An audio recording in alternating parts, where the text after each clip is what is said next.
वो सारी चीज़ें भी हम लोग यहाँ डिस्कस करने वाले हैं, केवाईसी क्वेश्चंस भी डिस्कस करने वाले हैं, एमसीक्यू भी यहाँ पर पढ़ने। चलिए तो बातों को करते हैं खत्म और चैप्टर को करते हैं स्टार्ट। में यही आता है कि भाई विलियन होता क्या है ना, विलियन क्या है। कई बार ऐसा भी होता है कि विलियन नाम सुन करके माइंड में एक बात आती है कि विलियन, अच्छा विलियन, तीनों अवस्थाओं में विलियन हमको मिलते हैं। विलेन की एक्चुअल डेफिनेशन क्या होगी, परिभाषा क्या होती है, तो चलिए करते हैं बात विलेन की परिभाषा। जैसे आप स्क्रीन पर देख भी पा रहे हो, विलेन के लिए तो कहा जाता है कि समांगी मिश्रण होता है। विलेन क्या होता है, समांगी मिश्रण। तो परिभाषा क्या आती है, दो या दो से अधिक पदार्थों का अब अगर आपको ये बात भी नहीं समझ में आती तो आप थोड़ा सा जूम करते हैं, दो एग्जाम्पल्स लेते हैं। आपने पानी लिया और उसमें नमक को या फिर चीनी को डिजोल्व कर दिया और उसको समांगी मिश्रण, या फिर जल में आप मोरंग घोल दीजिए, मिट्टी मिला दीजिए, तो क्या होगा, प्रावस्था एक से अधिक है तो उसे हम लोग बोलेंगे विषय थे आपका 1 लीटर उस चाहिए विलेय पदार्थ।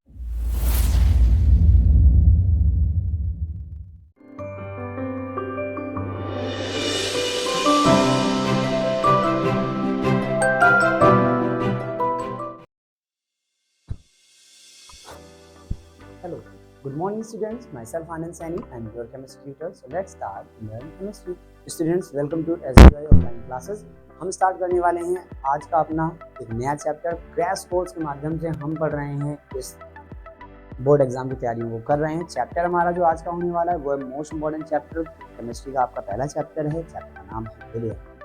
और विलियन अगर हम लोग बोर्ड एग्जाम के पॉइंट ऑफ व्यू से बात करते हैं तो एटलीस्ट 7 मार्क्स का तो आएगा ही आएगा आपके board exam. Obviously physical chemistry भौतिक रसायन से रिलेट करता है चैप्टर, तो न्यूमेरिकल भी मिलते हैं यहाँ पर, हमें अंकित प्रश्न आपको मिलेंगे और थ्योरी तो मिलेगी ही मिलेगी। एनसीईआरटी टेक्स्ट कैसे पूछते हैं वो सारी चीज़ें भी हम लोग यहाँ डिस्कस करने वाले हैं, केवाईसी क्वेश्चंस भी डिस्कस करने वाले हैं, एमसीक्यू भी हम यहाँ पर पढ़ने। चलिए तो बातों को करते हैं खत्म और चैप्टर को करते हैं स्टार्ट। चैप्टर है हमारा विलियन। तो बेटा जैसे विलियन की बात आती है तो सबसे पहले मन में यही आता है कि भाई विलियन होता क्या है ना, विलियन क्या है। कई बार ऐसा भी होता है कि विलियन नाम सुन करके माइंड में एक बात आती है कि विलियन, अच्छा विलियन तो भाई कोई लिक्विड चीज़ होगी, तो नहीं ऐसा नहीं है। विलियन लिक्विड नहीं, विलियन हमारे पास जो होते हैं वो सॉलिड भी होते हैं, लिक्विड भी होते हैं और गैस भी होते हैं। ठोस, द्रव, गैस तीनों अवस्थाओं में विलियन हमको मिलते हैं।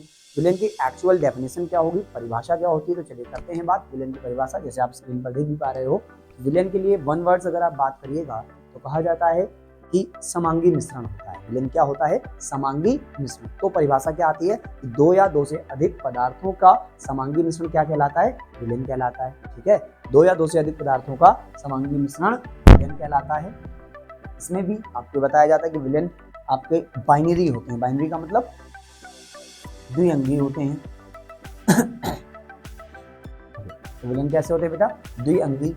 तो द्विअंगी मतलब ऐसे विलेन जिसमें दो या दो से अधिक अवयव हों। अब ये तो हमें पता है कि विलेन का मतलब हो गया उसमें आपका विलेय पदार्थ भी होता है और विलायक पदार्थ भी होता है। तो विलेन द्विअंगी विलेन जिनमें दो या दो से अधिक अवयव भी हो सकते हैं।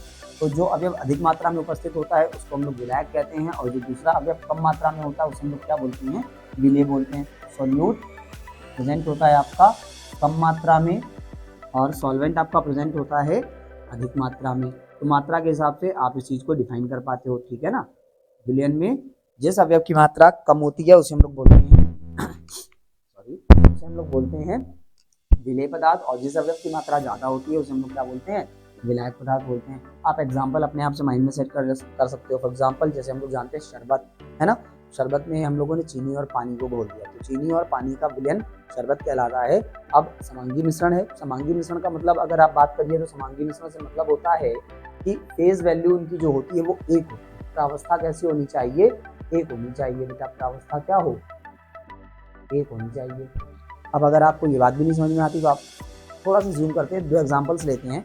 आपने पानी लिया और उसमें नमक को या फिर चीनी को डिजोल्व कर दिया, तो चीनी उस पानी में घुल करके एक विलेन बन गया। प्रॉपर्टी चेंज हो गई। पहले आपको पानी का टेस्ट नहीं लग रहा था, लेकिन जब आपने उसमें शुगर को डिजोल्व कर दिया, चीनी को घोल दिया, तो टेस्ट कैसा आ जाता है, मीठा आ जाता है। बॉइलिंग पॉइंट भी डिफरेंस हो जाता है वहाँ पर, है ना। तो ऐसे प्रॉपर्टीज चेंज होती हैं वहाँ पर।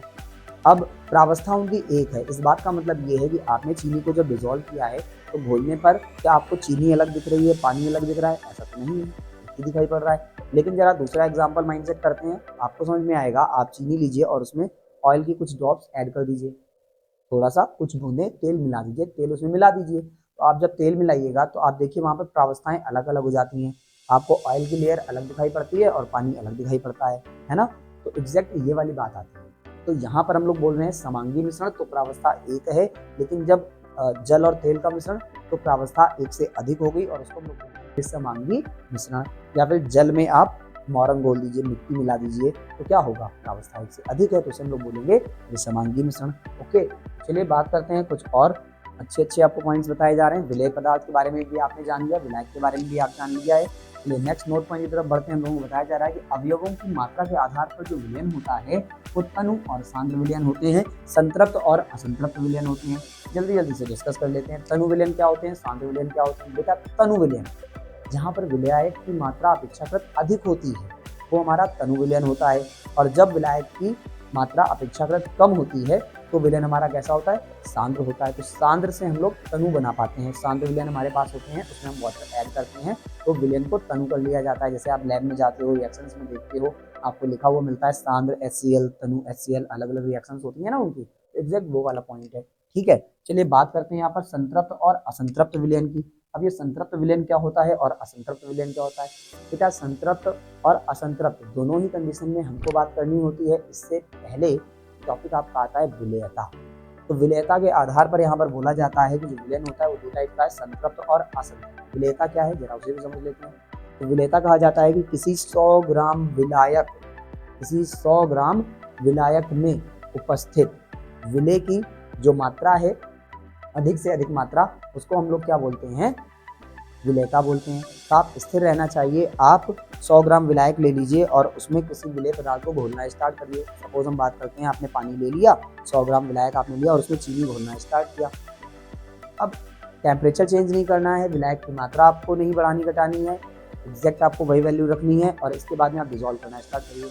घुलती जाएगी चीनी, घुलती जाएगी। एक कंडीशन ऐसी आएगी जब चीनी का घुलना बंद हो जाएगा। टेम्परेचर आपने स्टेबल रखा हुआ है, टेम्परेचर आप रेज नहीं कर रहे हो, तो चीनी एक समय तक तो घुलेगी। तो जब चीनी का घुलना बंद हो जाएगा तो हम बोलते हैं कि हमारा विलय कैसा हो गया है, संतृप्त हो गया है, वो उसकी विलेयता हो गई। ठीक है, तो ग्राम प्रति लीटर में कितना, प्रति लीटर की बात नहीं करते हैं, 100 ग्राम विलायक में विलेय की कितनी मात्रा उपस्थित है ग्राम में, वो उसकी विलेयता होती है। तो विलेयता आपने जान ली। विलेयता के आधार पर आपसे क्या आ गया, संतृप्त विलयन होते हैं और असंतृप्त विलयन होते हैं। तो संतृप्त विलयन कौन से होते हैं, संतृप्त विलयन विलेयता के आधार पर आपने अभी जाना ना संतृप्त विलयन और असंतृप्त विलयन के बारे में। संतृप्त विलयन जिसमें हम लोग विलेय पदार्थ की और अधिक मात्रा नहीं घोल सकते हैं वो हमारा होता है संतृप्त विलयन, और असंतृप्त विलयन जिसमें हम लोग विलेय पदार्थ की और अधिक मात्रा घोल सकते हैं उसे हम लोग कहते हैं असंतृप्त विलयन। ठीक है, तो जब तक आप विलेय पदार्थ को विलायक में घोलते जा रहे हो, घुलता जा रहा है, तो वो हमारा असंतृप्त विलयन होता है। जब घुलना बंद हो जाता है तो विलयन हमारा कैसा हो जाता है, संतृप्त होता है। एक और आता है असंतृप्त विलयन, और अतिसंतृप्त के अलावा भी एक विलयन होता है अतिसंतृप्त। 3 टाइप हैं, संतृप्त है, असंतृप्त है और अतिसंतृप्त है, लेकिन बहुत कम होता है उसका यूज, क्योंकि अतिसंतृप्त विलयन को बोलते हैं मेटास्टेबल अति संतृप्त विलयन। कैसे होते हैं, मित स्थायी बोलते हैं। अब इसका मतलब क्या हुआ, चलो इसको भी समझ लेते हैं। कौन से होते हैं वो विलयन, उनकी बात कर लेते हैं।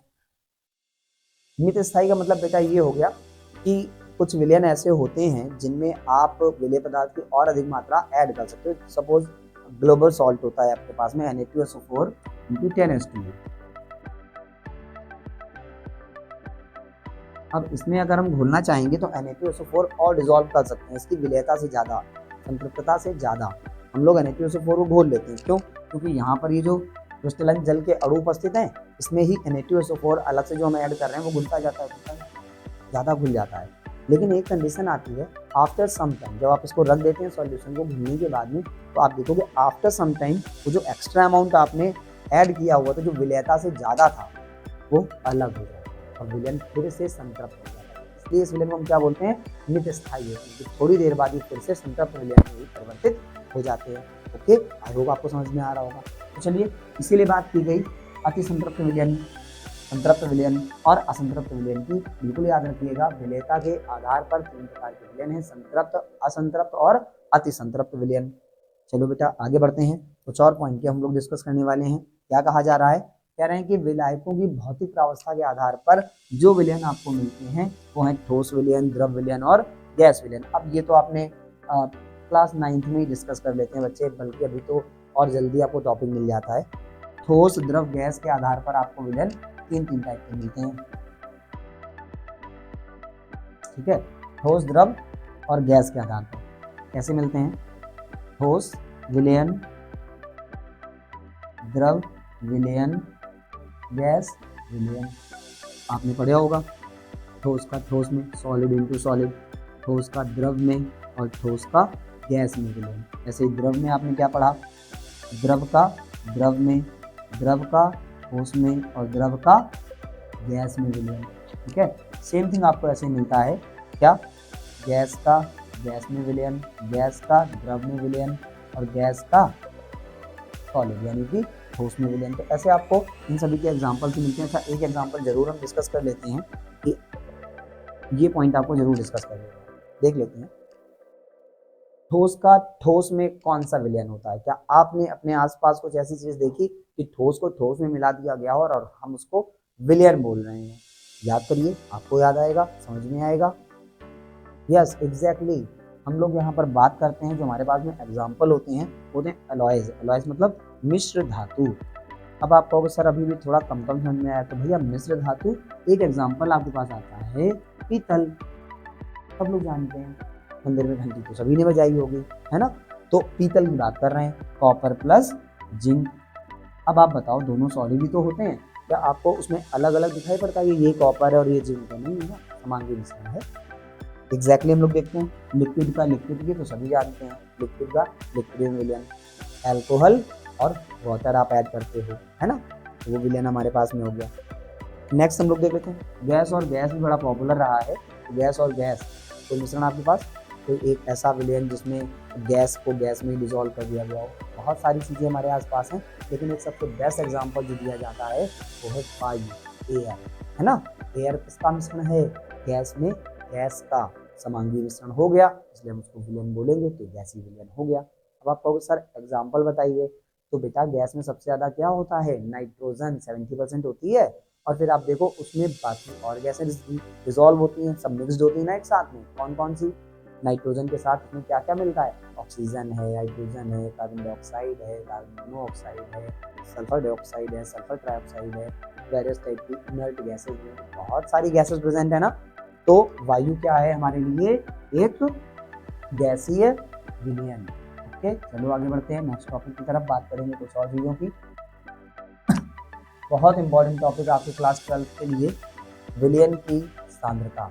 एक्चुअल चैप्टर आपका यहीं से स्टार्ट हो रहा है, 12th बोर्ड के हिसाब से जो टॉपिक्स आपको चाहिए वो यहीं से स्टार्ट हो रहा है। विलयन की सांद्रता से आप क्या समझते हो? ये टॉपिक आपका शॉर्ट में भी आता है और लॉन्ग में भी आता है।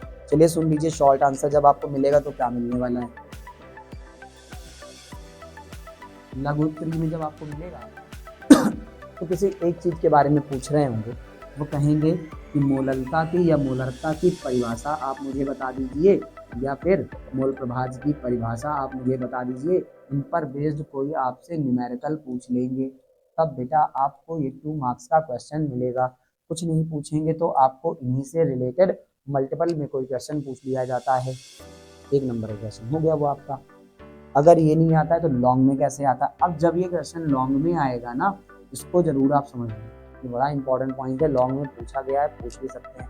क्वेश्चन सीधा सीधा होगा, विलयन की सांद्रता से आप क्या समझते हैं? निम्नलिखित को एक्सप्लेन कीजिए, समझाइए, इसका उदाहरण स्पष्ट कीजिए। कौन कौन से टॉपिक्स होंगे? तो वहां पर आपको मिलते हैं 2, तो यही हो गए, मोलरता, मोललता, मोल प्रभाज, नॉर्मलता, और बड़ा पॉपुलर जो रहा है वो होता है हमारे लिए भार प्रतिशतता। आगे हम सारी चीज़ों को डिस्कस करने वाले हैं, सारी चीज़ें आपको मिलेंगी। भार प्रतिशतता क्या होता है, पीपीएम में सांद्रता क्या होता है, ठीक है? तो ये सारी चीज़ें हमको आगे मिलने वाली हैं। चलिए स्टार्ट करते हैं टॉपिक को फटाफट से। अब आप इस बात को जरूर माइंडसेट कर लीजिए कि मोस्ट इंपॉर्टेंट टॉपिक है आपके लिए, तो दोनों जगह मिलेगा, ठीक है? चलो देखते हैं भाई। तो कह रहे हैं कि विलयन की सांद्रता से आप क्या समझते हो? विलयन की सांद्रता विलयन की प्रति इकाई आयतन में, या फिर मात्रा की भी बात कर सकते हैं। मतलब बात यहाँ पर केवल इतनी कि कांस्टेंट वैल्यू लेनी है, चाहे आयतन की बात कर लीजिए चाहे मात्रा की बात कर लीजिए। तो प्रति इकाई आयतन में उपस्थित विलय की जो मात्रा होती है उसको हम लोग विलयन की सांद्रता कहते हैं। अब विलयन की सांद्रता को व्यक्त करने के बहुत सारे हमारे पास तरीके होते हैं। जैसे पहला पॉइंट आपको मिल रहा है द्रव्यमान प्रतिशत, या फिर इसको बोलते हैं भार प्रतिशतता। भार प्रतिशतता, तो भैया भार प्रतिशतता क्या होती है? परसेंटेज W/W, तो परसेंटेज का भी साइन रहेगा इसमें। चलो मैं अलग से लिख देता हूँ, इसको हम लोग रिप्रेजेंट करते हैं परसेंटेज W/W से। W/W से फॉर्मूला क्या होता है? कहते हैं कि विलेय पदार्थ की ग्राम में मात्रा किसी विलयन के 100 ग्राम भार में उपस्थित होने पर हम उसे विलयन की भार प्रतिशतता कहते हैं। जैसे सुन लीजिए, किसी विलयन के 100 ग्राम में, किसी विलयन के 100 ग्राम में उपस्थित विलेय की मात्रा को क्या कहते हैं? भार प्रतिशतता कहते हैं। बहुत इजी डेफिनेशन है ये। WA क्या है? WA आपका यहाँ पर हो जाएगा विलेय पदार्थ की मात्रा, WB हो जाएगा विलायक की मात्रा, और WA प्लस WB विलेय प्लस विलायक, वो क्या हो गया? विलयन की मात्रा। ठीक है, फिर से सुन लो, विलयन के, किसी विलयन के 100 ग्राम भार में उपस्थित विलेय की जो मात्रा, किसी विलयन के 100 ग्राम भार में उपस्थित विलेय की मात्रा क्या कहलाती है? विलयन की भार प्रतिशतता कहलाती है। जनरली इसका यूज हम लोग जो करते हैं वो उसको बोलते हैं व्यावसायिक रूप में प्रयुक्त होने वाले रसायन के उपयोग के लिए किया जाता है।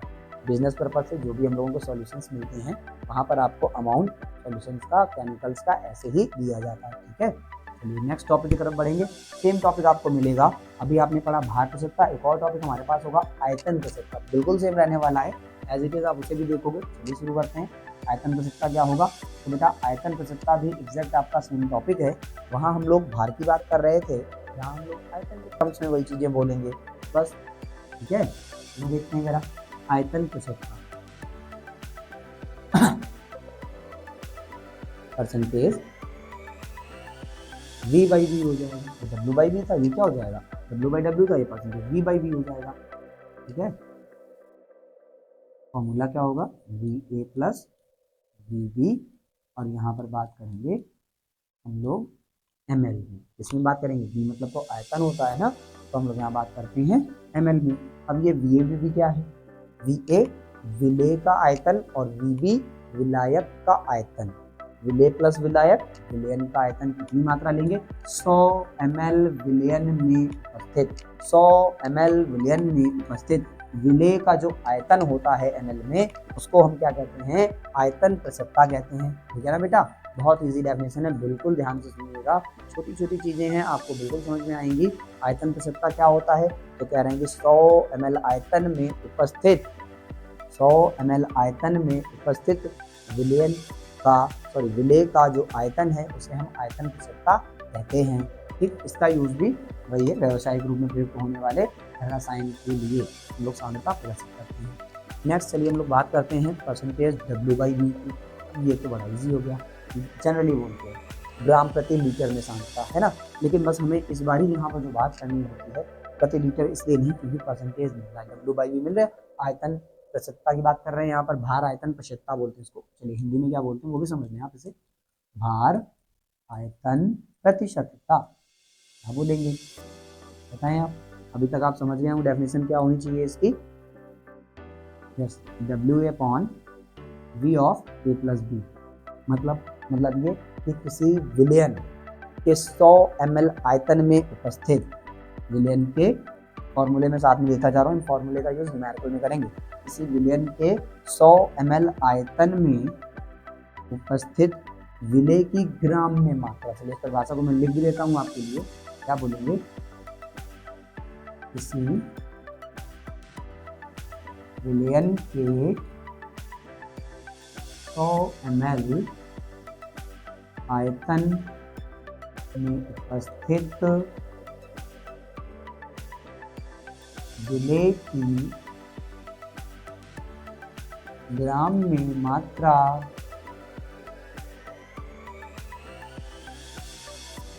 विलयन की भार आयतन प्रतिशतता कहलाती है।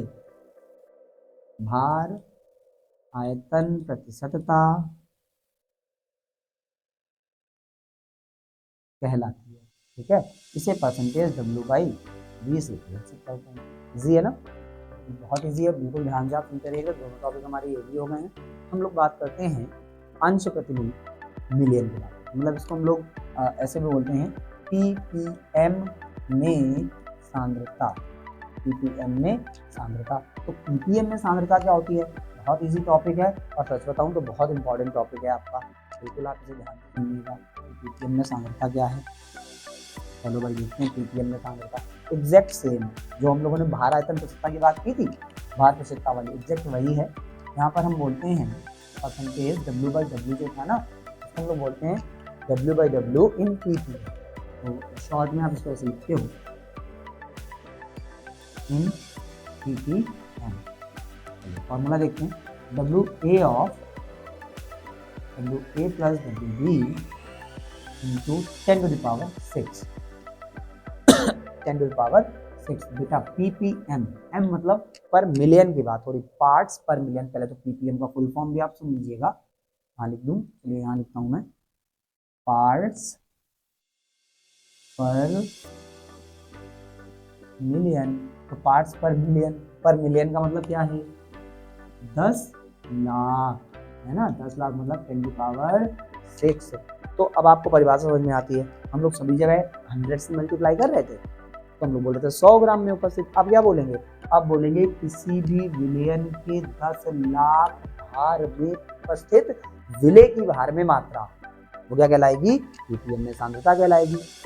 जैसे बोलते हैं एक बार ध्यान से सुनना, किसी विलयन के 10 लाख भार में उपस्थित, क्या बोलेंगे? किसी विलयन के 10 लाख भार में उपस्थित विलय की मात्रा विलयन की ppm में सांद्रता कहलाती है।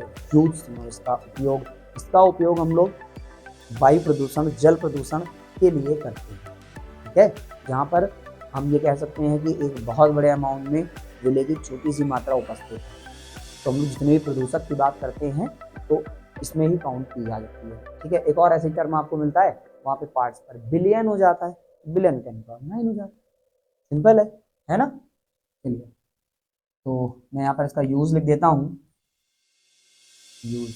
यूज में अच्छा कलर चेंज कर दूं, इसे लिख देता हूँ। यूज में वायु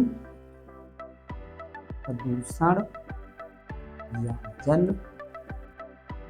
प्रदूषण मापन में, तो बेटा ये आपको उपयोगी बता दिया मैंने किसका? ppm या ppb, दोनों के लिए कॉमन रहने वाला है। आप इसको नोट डाउन कर लीजिएगा, स्क्रीनशॉट ले लीजिएगा। आई होप आपको समझ में आ रहा होगा। थोड़ा सा फोकस करते जाइए, अच्छी अच्छी चीजें आपको पढ़ने को मिलेंगी।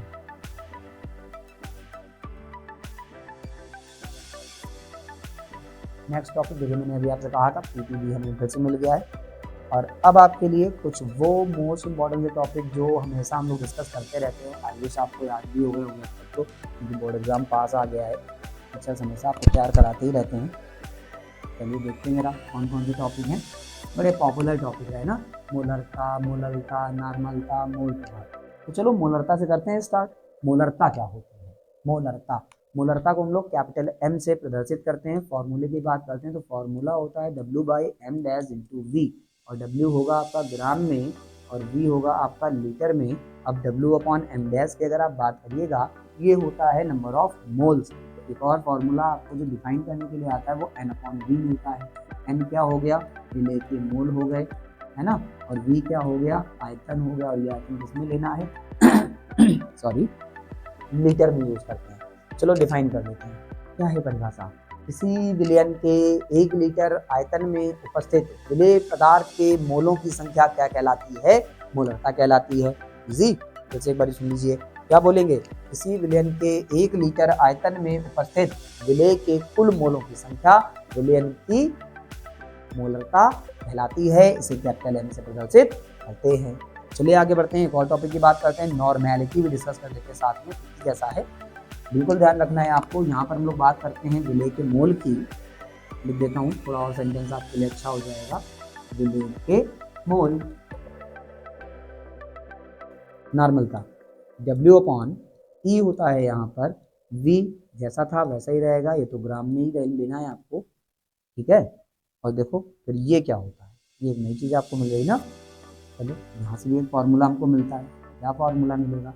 यहाँ से हम लोग बात करते हैं M = ग्राम इक्विवेलेंट की बात करते हैं, ग्राम तुल्यांकों की बात की जाती है। W/E gram equivalent present in ग्राम इक्वी/V। क्या बोलेंगे? विले के ग्राम तुल्यांक, और V तो वही है, आयतन लीटर में। परिभाषा क्या होगी? किसी विलयन के 1 लीटर आयतन में उपस्थित उसके कुल ग्राम तुल्यांकों की संख्या विलयन की नॉर्मलता कहलाती है। क्या कहलाएगी बेटा? विलयन की नॉर्मलता कहलाती है। ठीक है, विलयन की नॉर्मलता कहलाती है। इसे कैपिटल N से दर्शित करते हैं। ठीक, ई क्या है? ई होता है तुल्यांकी भार, न्यूमेरिकल में यूज होगा आपके लिए। हाँ, ई क्या होगा? तुल्यांकी भार। एन डैश क्या होता है? अणु भार, विलेय पदार्थ का। चलिए अब बात कर लेते हैं मोललता की। बड़ा पॉपुलर है मोललता, बहुत पूछा जाता है मोललता। तो अब बात करते हैं मोललता के बारे में। सब कुछ सेम है, जैसे मोलरता वैसे मोललता। डिफरेंस क्या है? तो कैपिटल है में स्मॉल है। फॉर्मूला देखना आप समझ में आएगा, W/M डैश। अब कहाँ पर डिफरेंस आने वाला है? यहाँ पर हम लोग V की बात करते थे, यहाँ फिर से W की बात करते हैं। ये W होगा, ये है आपका ग्राम। अब पिछले वाले फॉर्मूले से कंपेयर करोगे तो एग्जैक्ट वही आपको लिखने वाले हो। यहाँ पर क्या लिखोगे? Small n on capital W in G।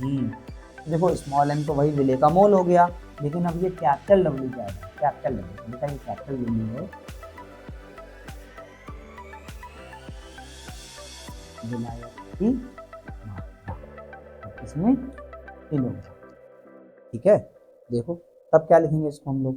परिभाषा क्या आएगी? अब आप परिभाषा बोलोगे, किसी विलायक के 1 किलोग्राम भार में उपस्थित। यहाँ पर 1 लीटर आयतन था दोनों में, अब की बार क्या बोल रहे हैं हम लोग? किसी विलायक के 1 किलोग्राम, ठीक है ना, किसी विलायक के 1 किलोग्राम भार में उपस्थित विलेय के कुल मोलों की संख्या विलयन की मोललता कहलाती है ना। बिल्कुल ध्यान से समझ लीजिएगा, किसी विलायक के 1 किलोग्राम भार में उपस्थित विलेय के मोलों की संख्या क्या कहलाती है? विलयन की मोललता कहलाती है। इसको स्मॉल m से प्रदर्शित करते हैं। आगे बढ़ते हैं नेक्स्ट टॉपिक की तरफ। आप इसको नोट डाउन कर लीजिएगा, बिल्कुल शॉर्ट मैंने आपको बता दिया है, यही से याद रखना। यही सारे न्यूमेरिकल्स आपके यूज भी होंगे फॉर्मूले में।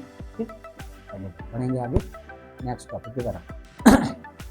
अच्छा, हेनरी का नियम आ रहा है, हेनरी नियम डिस्कस करेंगे। एक परिभाषा छूट रही है, उसकी भी बात।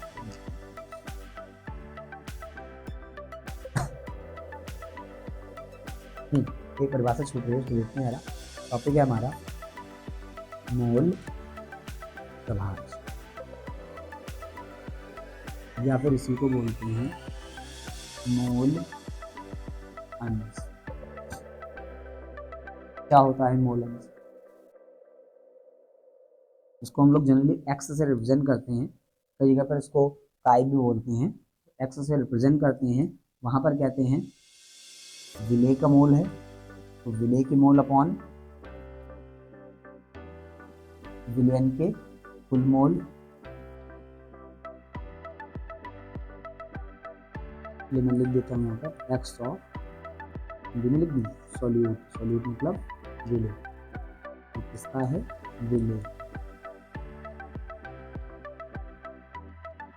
और है आपके पास सॉल्वेंट के लिए NB अपॉन,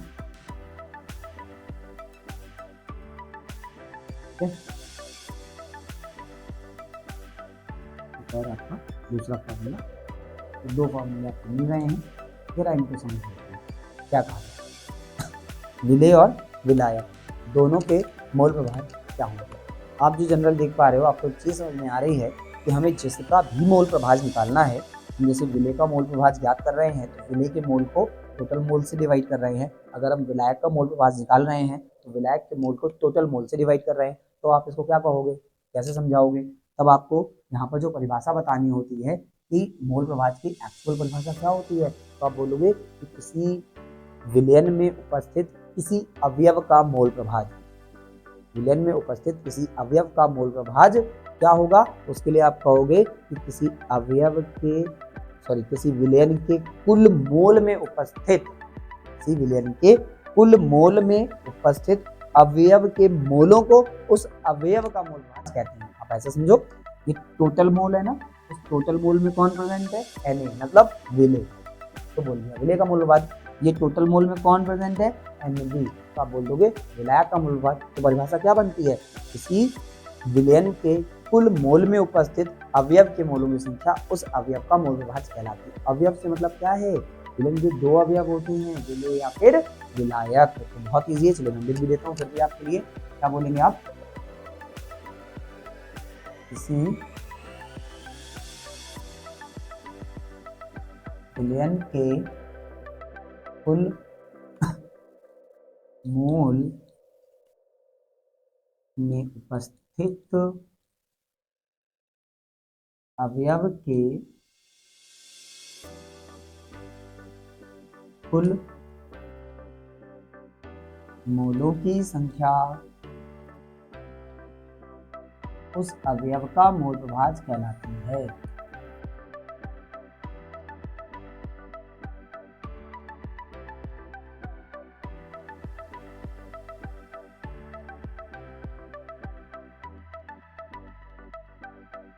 ठीक है, उस अवयव का मोल विभाज्य कहलाती है। बहुत सिंपल सी डेफिनेशन है, आपको यही बतानी है।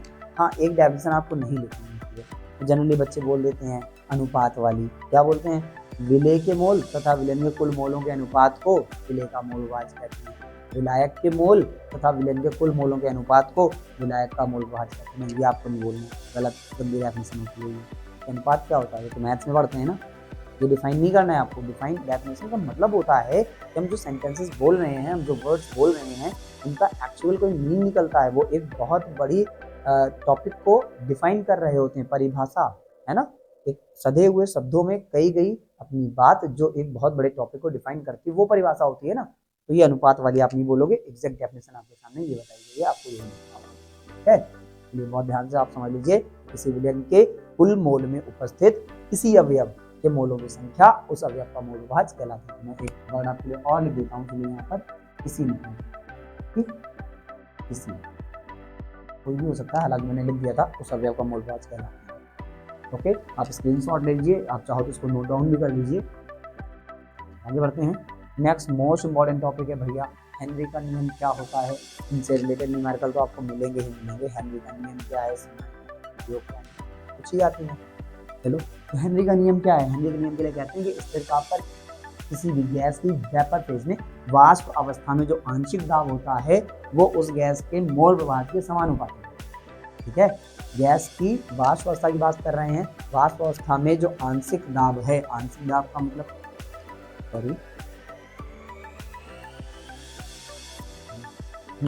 आंशिक दाब P is directly proportional to X। अब X आप किसका लेने वाले हो, उसी के लिए मोल विभाज्य की बात करते हैं। जनरली हम लोग सॉल्यूट की बात करते हैं, सॉल्यूट में चलो लिख देता हूँ आपको यहाँ पे, विलय पदार्थ रहेगा। तो फाइनली क्या आता है, फाइनली आपका आता है P equals to KH into X, और X क्या है, विलय का मोल विभाज्य। ठीक है, यहाँ हिंदी में लिख दिया मैंने, विलय का मोल विभाज्य। ये बात आप ध्यान रखिएगा। KH क्या है, KH आपका है ये हेनरी स्थिरांक, KH क्या है, हेनरी स्थिरांक। तो ये हेनरी का नियम हुआ। अब हेनरी के नियम की सीमाएं क्या होती हैं, कहते हैं कि दो सीमाएं बताइए। सीमाएं, सबसे पहला पॉइंट तो आपको यही बोलना है कि ताप स्थिर रहना चाहिए। पहला तो यही हो गया, ताप स्थिर रहना चाहिए। फिर इसके बाद में विलय पदार्थ जो आप घोल रहे हो उसका वियोजन संयोजन नहीं होना चाहिए।